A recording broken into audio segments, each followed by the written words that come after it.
Engineers Inspector Summary video. We're here in Portland. We got a fire escape here that we're going to be using to discuss what the problems are. The issue that we have, we're not going to get on this fire escape even though I have it down. The fire escape has some emergency issues that we're going to discuss. But again, there's a couple of things that we're doing. Step one, this is the confidence test. A confidence test is for us to find out whether the fire escape is able for us to be load tested or able for us to certify it. Right now this fire escape is not showing any evidence of maintenance, so it did not pass the confidence test, so we cannot order the load test that comes immediately after a fire escape passes a confidence test. We have too many issues. So the next step that we have on this fire escape that we can go is we can spot repair it and then proceed to the load test.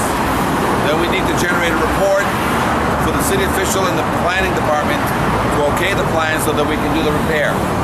The third one is we can refurbish this fire escape to avoid the load test, and that is we're going to change out 100% of these bolts to basically go right into and avoid the load test, go into certification.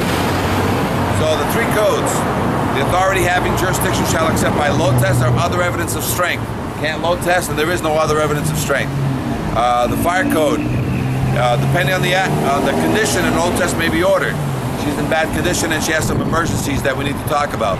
And the building code says you must examine it, which we're doing.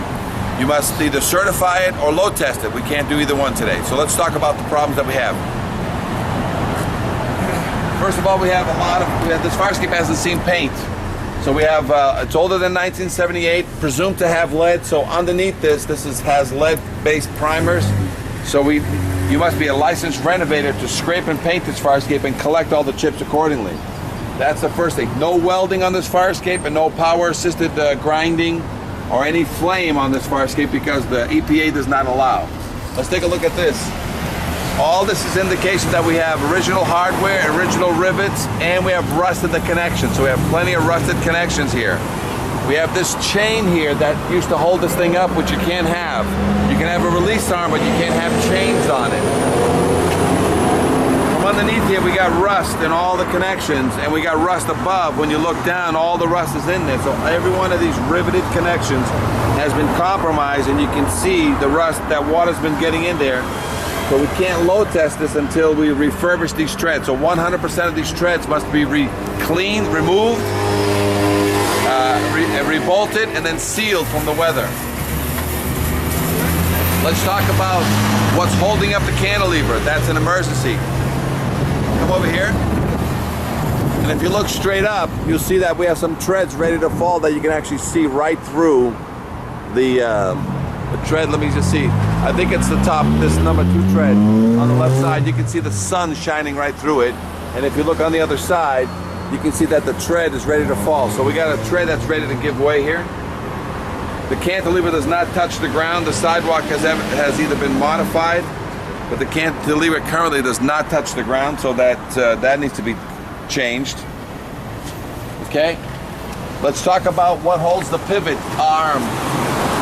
What's holding the pivot here is this flat. And this flat is missing and has rust in that connection, and one of the bolts already popped off, so we can't even climb this thing, because if that flat lets go, this whole cantilever is going to fall to the ground.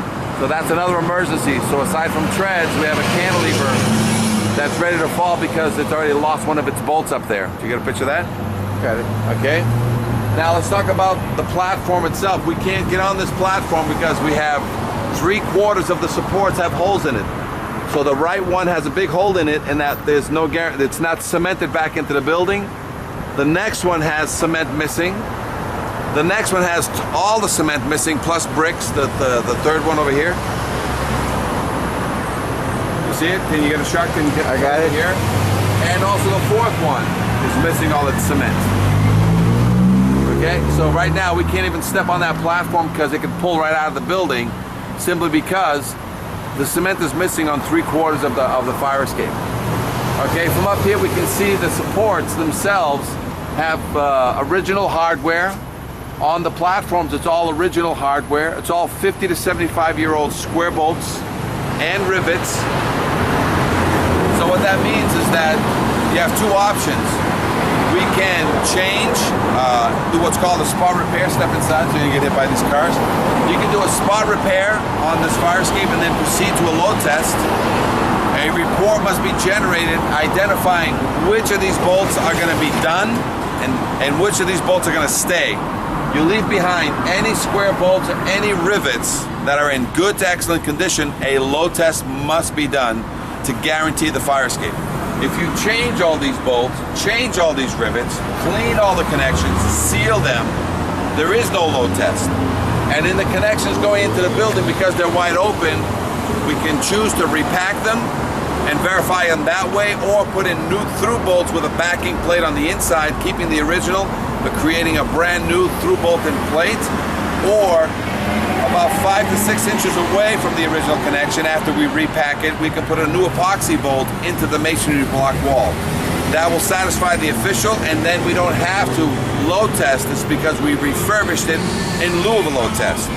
So on this particular fire escape, we got enough work here that it could go either way. They could either spot repair it, load test it, or they can fully refurbish it to avoid the load test. Do you have any questions? Talk about the weight. The weight box. The weight box is full of rust. When you look at it from any angle, you see quite a bit of rust. All those weights have to be cleaned and sealed with silicone so that the water doesn't get back in there.